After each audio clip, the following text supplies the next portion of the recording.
Welcome back to our 2-Minute Tuesdays with Trish and Pastor Dave. 2 minute, two. All right, today's question. Okay.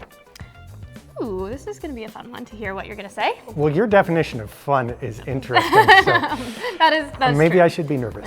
No, you should be fine. Okay. How has your view of God changed over the years? How has being a pastor changed it for you? That's from Paul again. Okay, double dipping with Paul, that's fine. Yeah.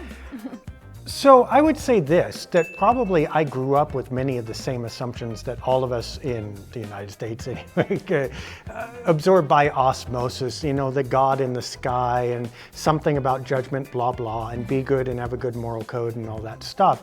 When I was young, that's because that's how people kind of describe God. Yeah. It actually ain't nothing like that. And I think being a pastor has helped me with that, not just with the formal study, but being exposed to a lot of different people, including many, many people for whom that will not work. In fact, as we talked about a few weeks ago, I think there was a serious question about how do you deal with things like cancer, things that don't go away.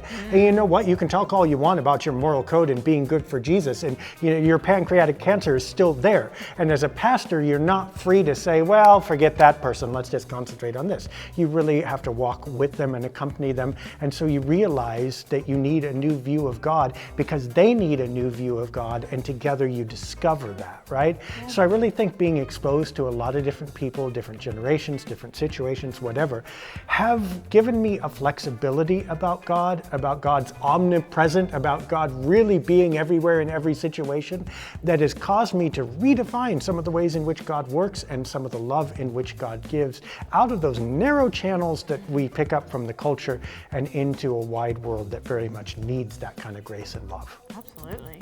Yeah. Yeah. That was great. All right. I Well, guess if you have more questions, we have an email. Pastor@sov-id.org. And a website at myboisechurch.org, and more YouTube videos like this at SOV Boise. Shepherd of the Valley. Shepherd of the Valley. SOV, yeah. All right, we'll see you next week for our next video. Bye.